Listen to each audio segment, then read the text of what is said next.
Hello students, in this video I'm going to go over how to make your beams and columns for your tower. It says just beams there, but you can ignore that. This is going to be for beams and columns. So first identify that there's two of them. There's one here, there's one, and this is another one here. So cut them out. Let me pause that so I can do that. Okay, once you've cut it out, it should look something like this. Fold it, kind of like this. Use your nail to go over it or your finger so the crease is nice like this. It will make it a sturdier and stronger beam and or column. Once you fold it the 5 times, tape it over and it'll look like this. Once that's done, this is going to be either a beam or column or a post or lintel, which would go up like this, or you can use it sideways like this.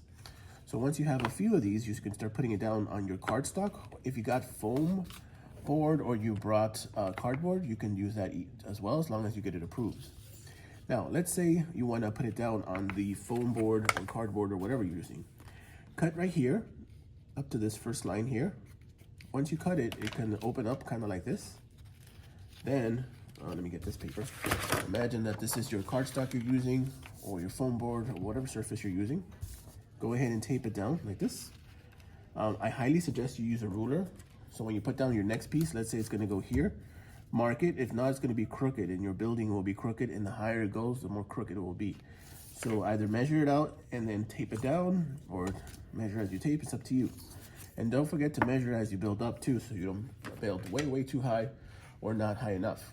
Okay, so once you do that, imagine that these are up here. Then you can start taking pieces like this other one, make more, and then you can wrap it around. So same thing, same process. You cut it like this, and you can wrap it here, and then like this. Let me see if the camera catches that.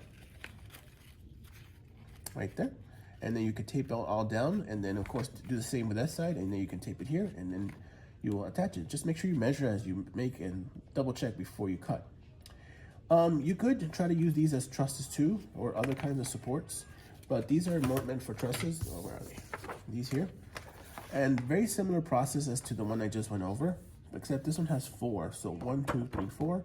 And when you cut here, you just fold it. You cut here, you cut here. You cut this, and this is 1. Fold it 5 times, and then you cut here. So you cut here, and then, well, let me just make one so you can see. Okay, so this is what these look like. I just made one real quick. And then what you do is you cut here. Let me do that. And it says right there, attach to column or to the beam, either one.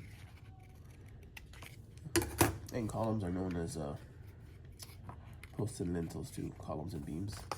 So anyways, you go ahead and say, imagine that's on your foam board. So it goes like this. So you cut right there, fold it back, and it inserts there. And then you tape it here, however high you want it. And there you go, you have your triangular support. Just make sure you do it on the other side. Or we can go like this too. Here you go. There. And then this, once it's taped here, this gets taped to your board. And then you have your truss right there. Okay, if you need any help, just raise your hand and I'll help you. Have a good day.